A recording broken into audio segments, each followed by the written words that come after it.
So why are you beginning to design these graphics? Well, the short answer is that the website would look really good with student involvement, and it's right in a school that you should have some say and some voice in that. That aside, there's also the more longer term personal reasons why you should be interested in web design. I've just brought up on the screen a simple Google search to illustrate the first sort of job. Not that money should be your main factor, of course, but obviously these are well-paid jobs, very highly skilled jobs, and often a graphic designer is the first step on the ladder to achieving a well-paid salary like those on the screen.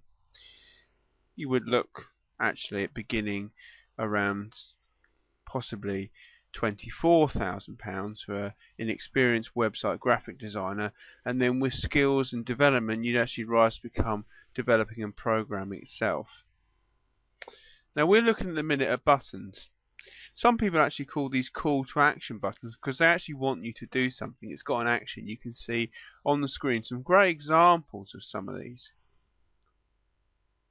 And if I just scroll down, you can see now that there's a theme, and the theme is a consistent style.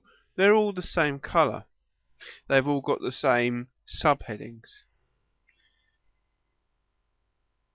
And it's this button that I want to pay particular attention to here.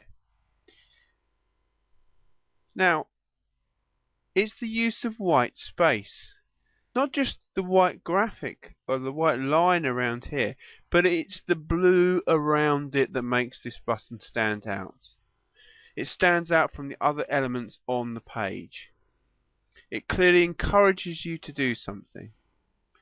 And the common sort of understanding in website design is there are some colours that will help you develop interest in your website.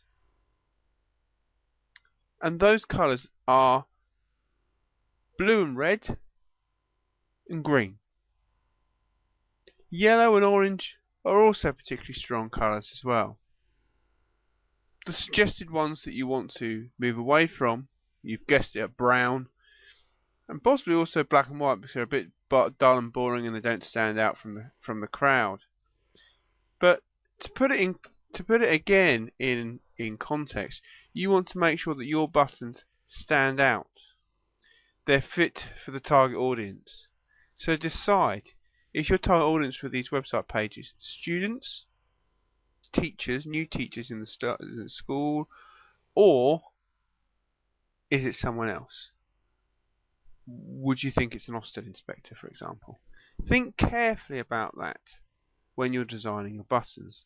And also your hover over buttons. Your hover over buttons need to go with the design of your other buttons. So it's all quite complementary. Without that, you won't really be able to seek the full benefit. So look at the screen. Over and the hover. They're subtly different but no more. And that's what you want to arrive at. Subtle differences. The current website design proposed for the new King Richard School would have very subtle differences where you hover over them and it have a lighter shade or a darker shade of red. Here again you can see they are different colours, but the font is all the same size. Even the word sign up, they don't stretch it so it fits the page. They haven't got the word free anywhere near the borders. It's clear. They're subtly different, but that's all, and that's what you want to get, subtle.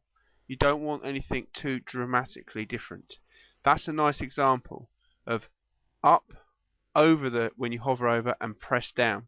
You know you're on it. Again, there's another example, breaking the rules there about colours being a bit black and white, perhaps. So that's what you want to design, something that's clear, consistent, and that fits the needs of the target audience.